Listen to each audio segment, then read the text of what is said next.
So many announcements in the last 30 plus days from AWS. We've done a wide-ranging summary of what you might have missed, from security for user access, network lockdown, BYO AI foundational models, and more. So join us as we rip through the list.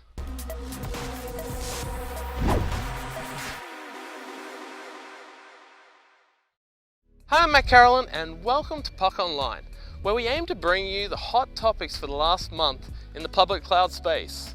Today I'm here in beautiful BC, Canada, enjoying the sun. It's been an unusual 2-month break since our last video, as we focused on getting in-person events going again since the COVID interruptions. But now that they are back in full swing again, we are back online with content too, so I hope you enjoy this.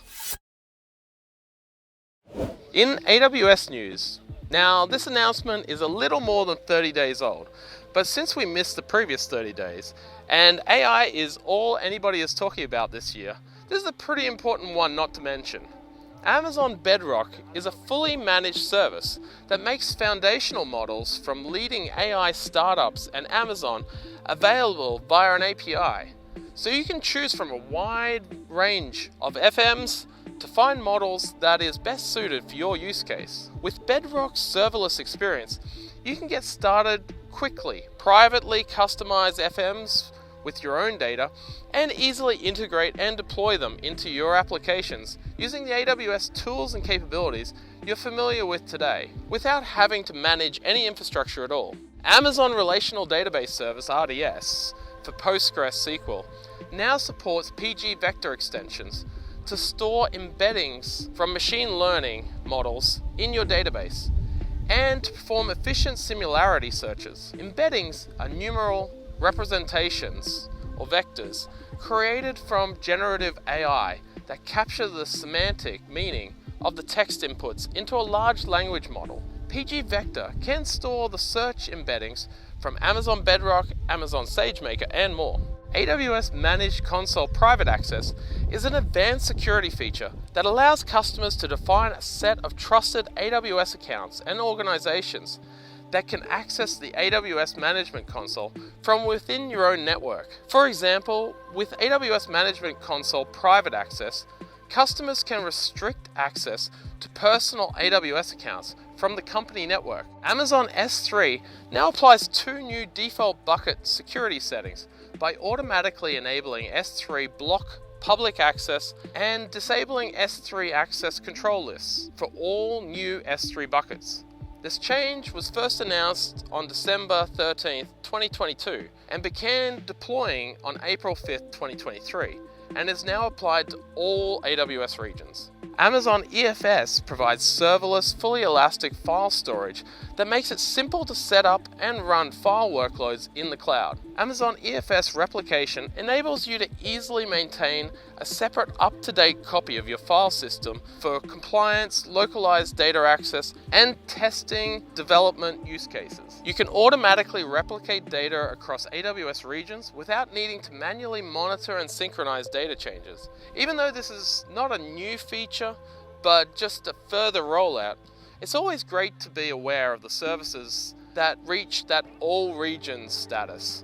So you no longer need to worry about deployments and automation scripts tripping over region limitations.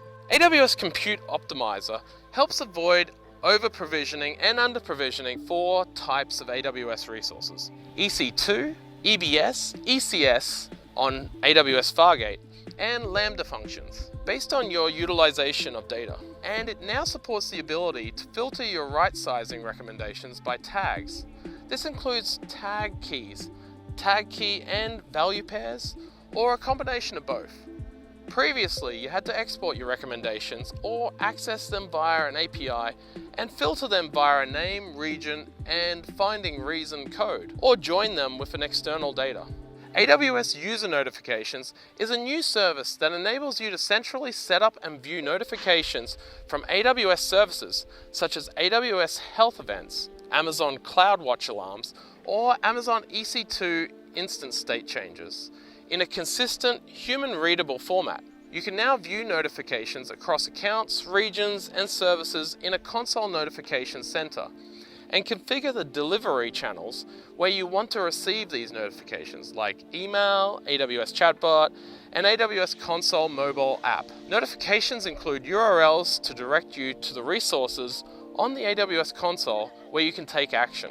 AWS Verified Access enables customers to provide VPN-less, secure access to their corporate applications, and it went GA at the end of April. It will be interesting how it fares, as this is not AWS's first attempt at solving this problem. And this last announcement isn't really an announcement, but more a story. If you've come across any of the Amazon Go stores, like the one in downtown Seattle, where you can just walk in, grab your food that you want, and walk out without having to worry about the checkout, and you get automatically billed for what you took, then, like me, you might be interested to hear that the technology is starting to be adopted outside of Amazon-controlled stores. In September 2022, Texas A&M University became the first higher education institution to launch Just Walk Out technology at its sports venue, Kyle Field.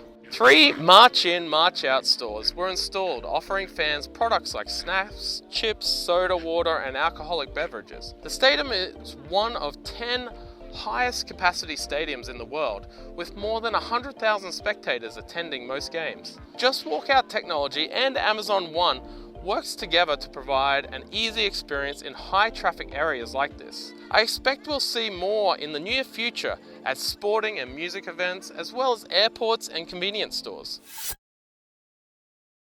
So in wrap up, make sure you check out publiccloud.ninja for links to all our vodcasts, podcasts, and online meetups and events. And click that like and subscribe button so that you get notified each month when we release a new episode. Our next episode will be in July. As well, if you live in Vancouver, Canada, our next in-person meetup will be on the 15th of June, which you can RSVP to by visiting www.awsusergroups.com. Till then, stay safe and keep challenging yourself.